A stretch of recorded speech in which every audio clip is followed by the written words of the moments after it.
सबको मसीही नमस्कार। इस YouTube चैनल में मैं स्वागत करते हैं, आशा रखते हैं आप सब लोग ठीक हैं। सो आइए हम लोग आज का विषय होगा प्रलोभन की परीक्षा पर जय देने वाला परमेश्वर। प्रलोभन की परीक्षा पर जय देने वाला परमेश्वर। बहुत तरह के जीवन में परीक्षाएं हैं प्रलोभन का, जैसे खैनी, पान, गुटखा, शराब, व्यभिचार, चोरी, हत्या, बहुत तरह की ये सारे बुरी आदतें जिंदगी में आते हैं। लेकिन उस पर जय पाना है।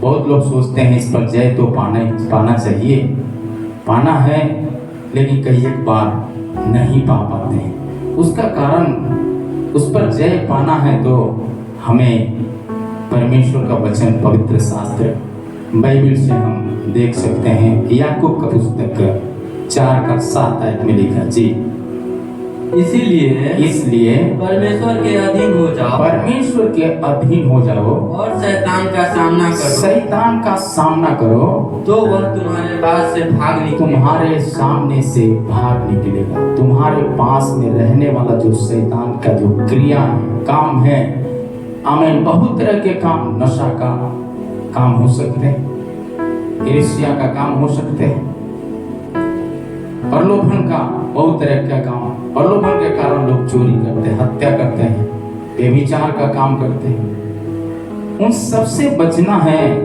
तो परमेश्वर का वचन कहता है साफ शब्दों में, हम परमेश्वर के अधीन होना। परमेश्वर के अधीन होने का मतलब परमेश्वर के चरणों में बैठकर उसकी बातों को सुनना। इसलिए प्रभु का वचन से याकूब हमें याद दिलाते हैं, हम जब परमेश्वर के अधीन हो जाते हैं तो जो ये अधीन हमको करके रखा है, बंधन में बांध करके रखा है, बहुत से नौजवान इसमें बंधे हुए, बहुत से बच्चे नशा का शिकार हैं, बहुत से लोग चोरी का शिकार हैं, बहुत से लोग व्यभिचार का शिकार हैं। उसी से बाहर निकलना है तो परमेश्वर का वचन कहता है हम परमेश्वर के अधीन हो जाएं। और जब अधीन हो जाएंगे, ये जिंदगी से जितनी बीमारियां हैं, ये बीमारी आपका जीवन से भाग निकलेगा। परमेश्वर का काम करता है। इब्रानियों का पुस्तक 2:18 में लिखा है जी, क्योंकि जब उनसे परीक्षा की दशा में दुख उठाया तो वह उनकी भी सहायता कर सकता है। उनकी भी सहायता कर सकता है। हमारा परमेश्वर परीक्षा का समय में दुख क्या है हम सोच सकते हैं।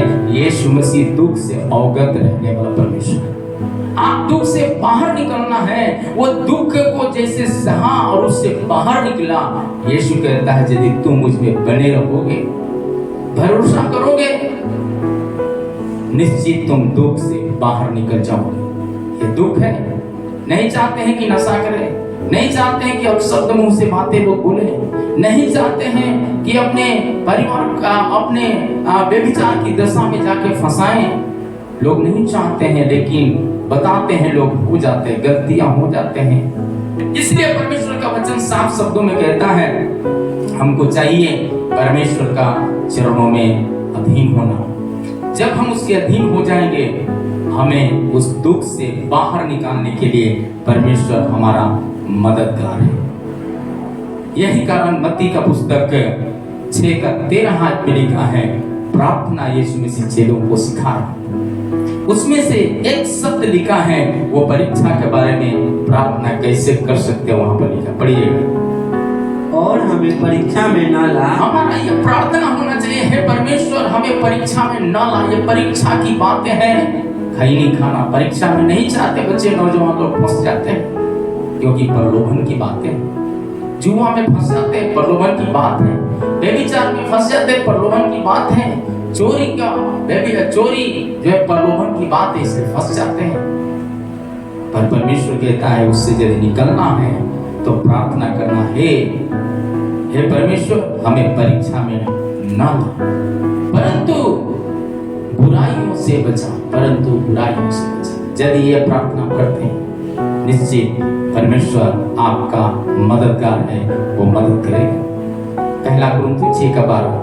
सब वस्तुएं मेरे लिए उचित तो है, परंतु सब वस्तुएं लाभ की नहीं है। सब कुछ है, लोग बोलते हैं सब कुछ खाने के लिए परमेश्वर बनाया तो क्या दिक्कत है, इसको खाएंगे तो। जी नहीं, सब चीज को खाने के लिए जरूर है, लेकिन बट परमेश्वर कुछ चीजों पर हमें उसे अलग रहने के लिए ही बताया। ये बात हमको जानना चाहिए। यही कारण प्रभु का वचन सबसे साफ शब्दों में कहता है, सब वस्तुएं मेरे लिए उचित तो है, परंतु सब वस्तुएं लाभ की नहीं है। कुछ ऐसी वस्तुएं हैं जो हमारे शारीरिक जीवन में दुख पहुंचा सकता है, परमेश्वर से हमें अलग कर सकता है। ऐसे चीजों से हमें बचना है तो प्रभु का अधीन होना पड़ेगा। याकूब कहता अधीन होना पड़ेगा। अगली बात है दानियल का पुस्तक 1:8 में लिखा है, वो बातें 1:8 में वहां पर साफ शब्दों में लिखा है। दानियल मन में क्या करता है, ठान लेता है। पढ़िएगा। परंतु दानियल ने अपने मन ही में ठान लिया कि वह राजा का भोजन खाकर और उसके पीने का दाख मधु पीकर अपवित्र हो गए हुए अपवित्र न हो। अपवित्र। मेरे प्यारे परमेश्वर का प्रिय जन, दानियल मन में ठाना। आपको कुछ चीजों के लिए निर्णय लेना पड़ता है। हालेलुया। प्रार्थना करना और निर्णय लेना। जो छोड़ना है उसको छोड़ना है, जो ग्रहण करना है उसको ग्रहण करना। ग्रहण करने वाली बात क्या है, परमेश्वर के अधीन हो जाओ, तब तुम क्या हो जाओगे, उससे बाहर निकल पाओगे। और दानियल को बहुत मने बुराई में फंसने का अवसर 3 साल का तोहफा के रूप में दिया, लेकिन दानियल ने समझा परमेश्वर के अधीन रहने के कारण। तब क्या किया, इस दुनिया का ऊपर राज करने वाला जो अंधकार की ताकत है, उसकी ठहराई हुई भोजन वस्तुओं को उन्होंने इनकार किया, और जो परमेश्वर उसे दिया उसको स्वीकार किया। साग पात खाकर परमेश्वर में चमकता हुआ चेहरा सूरज का रोशनी के समान दिखा। मेरे प्यारे परमेश्वर का प्रियजनों, आपका काम, आपका जीवन, आपका भविष्य चमकना है तो परमेश्वर का वचन कहता है संसार का बहुत सी ऐसे अशुद्ध चीजें हैं जो उससे अपने आप को बचा के रखना। परमेश्वर का वचन कहता है क्या तुम नहीं जानते तुम परमेश्वर के मंदिर हो, तो मंदिर को कैसे रखना है, साफ सुथरा रखना है। प्रलोभन से हमको बचना है तो आमीन। हमारा देह रूपी मंदिर यदि परमेश्वर के लिए साफ रहना है, प्रलोभन की लत से हमें बाहर निकलना है, उस परीक्षा पर जय प्राप्त करना है, तो परमेश्वर का वचन साफ शब्दों में लिखा है स्पष्ट तरीका से, दानियल के जैसा एक मन में ठाना हुआ एक व्यक्ति होना चाहिए। हालेलुया। परमेश्वर का भय मानने वाला होना चाहिए। गलतियों का पुस्तक 5:16 आयत में लिखा है, गलतियों 5:16। मैं कहता हूँ आत्मा के अनुसार चलो। इसलिए परमेश्वर का दास पौलुस कहता है आत्मा के अनुसार चलो तो तुम शरीर की लालसा को किसी रीति से पूरी ना कर पाओगे। हालेलुया। ये शरीर की इच्छा को पूरा करने वाला जो चीज है उससे बाहर निकल पाएंगे। क्या आप चाहते हैं कि बाहर निकले? यदि चाहते हैं तो आपको बाहर निकलना पड़ेगा। हालेलुया। और बाहर निकलने का मार्ग क्या है? परमेश्वर के अधीन हो जाओ। 6:13 पहला कुरिन्थियों 6:13 में लिखा है भोजन पेट के लिए और पेट भोजन के लिए परंतु परमेश्वर इसको और उसको दोनों को नष्ट करेगा। हालेलुया। दोनों को नष्ट करेगा।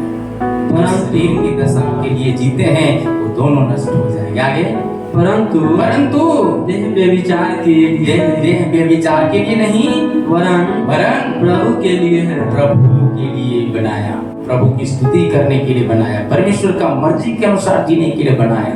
इसलिए देश के नौजवानों, मेरे प्यारे परमेश्वर का प्रिय बेटा बेटी, परमेश्वर यही चाहता है पृथ्वी का बेटा बेटियों से, पृथ्वी का पुत्र पुत्रियों से परमेश्वर के अधीन हो जाएं। आमीन, हालेलुया। लड़ाई से झगड़ा से बाहर निकले। आमीन, हालेलुया। जब इससे बाहर निकलेंगे तब आप जानेंगे परमेश्वर प्रेम है। हालेलुया। प्रेम प्रेम प्रेम जब है तो आप क्या करेंगे? इस सारे प्रलोभनों से आप बाहर निकल पाएंगे। हालेलुया। परमेश्वर का प्रेमी हो जाएंगे, नशा का प्रेमी नहीं रहेंगे, आप उससे बाहर निकल पाएंगे। हालेलुया। जय को प्राप्त करेंगे, जय को प्राप्त करेंगे। गलतियों का पुस्तक 5:24 में लिखा है, गलतियों 5:24। और जो मसीह यीशु के हैं उन्होंने शरीर की उसकी लालसाओं और अभिलाषाओं समेत क्रूस पर चढ़ा दिया है। क्रूस पर चढ़ा दिया। यीशु मसीह सब कुछ संसार का जो कार्य था, जो हमारे शरीर को नष्ट करने वाला, आमीन, शैतान के मुंह में ले जाने वाला जो चीजें था, उसको क्रूस के द्वारा यीशु मसीह ने क्या किया है? खत्म कर दिया, उसको नष्ट किया है। हालेलुया। यही कारण भजन संहिता का पुस्तक में लिखा 19:12 और 13 में, ये सच्चाई को कौन समझता है? अपनी भूल चूक को कौन समझ सकता है कि परमेश्वर से हम दूर हैं? कैसे समझेंगे? इसलिए दाऊद कहता है, पढ़िएगा जी, और मेरे गुप्त पापों से तू मुझे पवित्र कर। हालेलुया। दाऊद के समान हमें प्रार्थना करना चाहिए, हे परमेश्वर, हमें हमारा गुप्त पापों से आजाद करिए। छोटी छोटी ऐसे गुप्त कई एक पाप हैं जो शरीर की अभिलाषाओं में फंसाकर शैतान हमें बीमारी में, नाना प्रकार का परेशानी में लेके जाते हैं, गरीबी में लेके जाते हैं, आमीन, निराशा की ओर लेके जाते हैं, भविष्य बिगड़ जाएगा इससे करके बहुत तरह के नकारात्मक सोच की ओर लेकर के जाते हैं। उसी से हमको बाहर निकलना है तो परमेश्वर का वचन कहता है हम प्रभु के अधीन हो जाए, और जब हम अधीन हो जाएंगे हम उससे बाहर निकल पाएंगे। हालेलुया। आत्महत्या से बाहर निकलेंगे, नशा से बाहर निकलेंगे, चोरी से बाहर निकलेंगे, आमीन, नशा का लत से बाहर निकलेंगे, एक दूसरे से जलन रखने से बाहर निकलेंगे। और वचन कहता है हम जब परमेश्वर के अधीन हो जाएंगे प्रभु का काम के लिए इस्तेमाल भी होना शुरू करेंगे। हालेलुया। आपका भविष्य चमक जाएगा। आमीन। एक अच्छा रिजल्ट आप अपने जीवन लाइफ में देखेंगे, परमेश्वर का कलाम कहता है। इसलिए आगे जब हम पढ़ेंगे तो देख सकते हैं, पहला कुरिन्थियों का पुस्तक 6:19-20 में लिखा। पहला कुरिन्थियों का पुस्तक 6:19-20। क्या तुम नहीं जानते कि तुम्हारी देह पवित्र आत्मा का मंदिर, पवित्र अर्थात परमेश्वर का मंदिर है। तुम्हारी देह परमेश्वर का मंदिर है जो तुम में बसा हुआ है और तुम्हें परमेश्वर की ओर से मिला है। ये देह परमेश्वर की ओर से मिला है, परमेश्वर की ओर से मिला है, परमेश्वर की इच्छा को पूरा करने के लिए जी। और तुम अपने नहीं हो, तुम्हारी देह अपनी नहीं है। ये हमको जानना पड़ेगा। मेरे प्यारे परमेश्वर का प्रियजनों, बहुत साफ शब्दों में कहता है तुम्हारी देह परमेश्वर का मंदिर है। तुम अपने नहीं हो, इसलिए देह पर घमंड मत करो, सुंदरता पर घमंड मत करो, अपने पैसे पर घमंड मत करो, अपने रीति रिवाज पर घमंड मत करो। आमीन। ये थी चीज, कौन सा रीति? शायद उनका खैनी खाने का रीति होगा, झगड़ा करने का रीति होगा, आमीन, लोगों से जलन रखने का रीति होगा।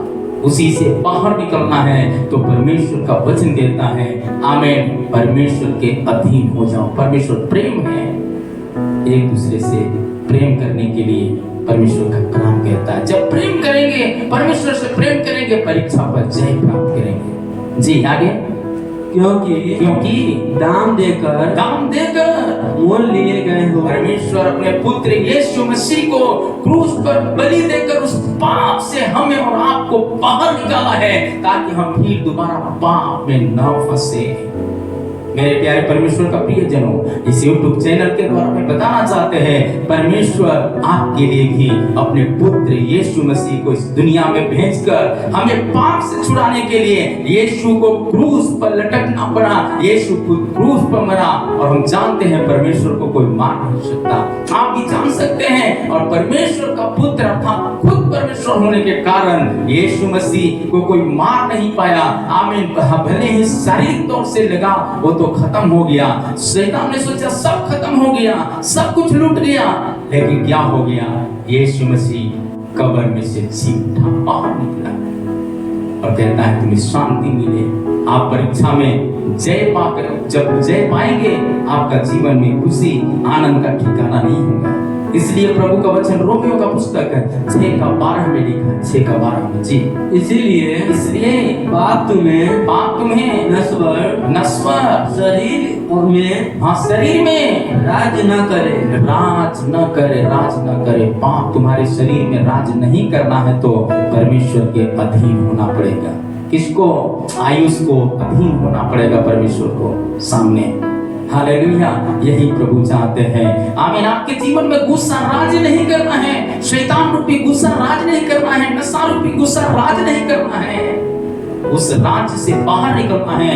तो परमेश्वर का वचन कहता है परमेश्वर के अधीन हो जाओ, परमेश्वर के अधीन हो जाओ। अगली बात है इफिसियों का पुस्तक 5:18 में लिखा है जी, 5:18 दाखरस से मतवाले न बनो, क्योंकि इससे लुचपन होता है। इससे लुचपन होता है। क्या होता है? लुचपन होता है जी। आगे पर आत्मा से परिपूर्ण होते जाओ। आत्मा से परिपूर्ण होते जाओ मतलब दिन प्रतिदिन अपने को परमेश्वर के अधीन करके पवित्र होकर, नम्र होकर, संयमी होकर, धीरजवंत होकर परमेश्वर में बढ़ते जाओ। परमेश्वर का वचन कहता है, पहला यूहन्ना का पुस्तक 5:4 और 5 आयत में लिखा है जी। क्योंकि जो कुछ परमेश्वर से उत्पन्न हुआ है वह संसार पर जय प्राप्त करता है। जय देने वाला यीशु मसीह आज भी आपको ढूंढ कर इस धरती पर है, ताकि जो कोई उसका नाम ले वो धार पाए। जो कोई चाहे बड़ा हो, छोटा हो, अनपढ़ हो, पढ़ा लिखा हो, सबके लिए सबका प्रभु है। इसलिए बाइबल साफ शब्दों में कहता है जो कोई उसका नाम लेगा उद्धार पाएगा, परलोक पर विजय पाएगा जी। आगे क्या कहता है? पहला कुरिन्थियों का पुस्तक 3:16 और 17 आयत में, क्या तुम नहीं जानते कि तुम परमेश्वर के मंदिर हो। मंदिर कैसा रहता है? साफ सुथरा रहता है, उसमें गंदगी नहीं भर सकते हैं। वैसे तुम्हारी देह परमेश्वर का यदि मंदिर है तो इसमें कूड़ादान जैसा सब कुछ भरा नहीं जा सकता। हालेलुया। हमें क्या खाना है उसके बारे में हम सीख सकते हैं, क्या नहीं खाना है। बाइबल बताते हैं हमें प्रलोभन से बचना है, नशा से बचना है, हत्या से बचना है, और क्या है, चोरी से बचना है। इस प्रकार का बहुत तरह की जो अशुद्धताएं हैं उसी से हमको बाहर निकलना है, ताकि परमेश्वर का मंदिर गंदा ना हो पाए। और वचन कहता है जो परमेश्वर के मंदिर को नाश करेगा परमेश्वर भी उसे नाश करेगा। परमेश्वर भी उसे नाश करेगा। बहुत लोग क्या करते हैं, लोग क्या है, बहुत तरह के जन्म रख के लोगों को मार देते हैं, लेकिन उनको पता नहीं है कि वो मारते हैं, परमेश्वर के मंदिर को तोड़ते हैं तो परमेश्वर उनको कैसे क्या करेगा? उनका बदला लेने वाला स्वयं परमेश्वर का लड़ाई, परमेश्वर के साथ उनका लड़ाई हो जाएगा। और आप सोच सकते हैं जब परमेश्वर के साथ लड़ाई होगा तो क्या मनुष्य जीत पाएगा? बाइबल बताते हैं एक ही चीज, परमेश्वर लड़ाई नहीं चाहता है, परमेश्वर प्रेम चाहता है। इसलिए प्रलोभन की परीक्षा जब आता है तब क्या होते हैं, बहुत तरह के लोग भेदभाव में फंस करके लड़ाई झगड़ा झूठा आरोप बहुत तरह की बातों में फंस कर क्या करते हैं, लोग अपने को आत्महत्या कर लेते हैं, सुसाइड कर लेते देते हैं। उसी से बाहर निकलना है, जय प्राप्त करना है, अच्छा भविष्य देखना है, अच्छा बिजनेस आपका देखना है, अच्छा एजुकेशन आपके जीवन में देखना है तो परमेश्वर के अधीन हो जाइए। अच्छा परिवार आपका पारिवारिक जीवन देखना है तो परमेश्वर का वचन कहता है आप परमेश्वर के अधीन हो जाइए। आप चाहे किसी भी राज्य का हो, किसी भी देश का सुनने वाले व्यक्ति क्यों ना हो, किसी भी घराने का क्यों ना हो, चाहे आपका कोई भी बैकग्राउंड से परिवार आते होंगे, मेरे प्यारे परमेश्वर का प्रियजनों, जितने हालेलुया पृथ्वी का ऊपर और स्वर्ग का नीचे जितने परिवार हैं, परमेश्वर सबको बनाया, केवल ईसाइयों को परमेश्वर नहीं बनाया। लोग सोचते हैं केवल ईसाइयों का परमेश्वर यीशु मसीह ईसाइयों का परमेश्वर नहीं, यीशु मसीह मानव जाति का परमेश्वर है। परमेश्वर का कलाम कहता है आमीन, पूरे ब्रह्मांड का परमेश्वर है। इसलिए कहता है तुम प्रलोभन से बाहर निकलो। आमीन, प्रलोभन के कारण लड़ाई है, झगड़ा है, हत्या है, चोरी है, व्यभिचार है, और उस प्रलोभन से जब बाहर निकलेंगे हम आत्मिक शांति को प्राप्त कर सकते हैं और जीवन में उन्नति को प्राप्त कर सकते हैं। परमेश्वर का वचन कहता है और जय प्राप्त कर सकते हैं। जहां पर गिर चुके हैं उस जगह से आप बाहर निकल जाएंगे। हालेलुया। परमेश्वर का वचन कहता है आप विजय प्राप्त कर सकते हैं। दूसरा तिमुथी का पुस्तक 7 शब्दों में लिखा है 2:22 में, जवानी की अभिलाषाओं से भाग। कुछ लोग जवानी की अभिलाषा में फंसकर अपने आप को सुसाइड कर रहे हैं, नशा में, बहुत तरह की बातों में फंसते हैं जी। और जो शुद्ध मन से प्रभु का नाम लेते हैं उसके साथ धर्म और विश्वास और प्रेम और मेल मिलाप का पीछा करने के लिए प्रभु चाहते हैं हर लोगों से। हालेलुया। क्या आप उस पीछा करने के लिए तैयार हैं प्रभु का? पीछा करेंगे आप जरूर, प्रभु आपके जीवन में बड़ा काम करेगा। आइए मेरे साथ प्रार्थना करें। प्रेमी पिता, हम आपको धन्यवाद देते हैं। इस यूट्यूब चैनल में जुड़ा हुआ हर परिवारों को हम आपका हाथ में समर्पण करते हैं। सुनने वाले हर एक का जीवन में आशीष आ जाए प्रभु।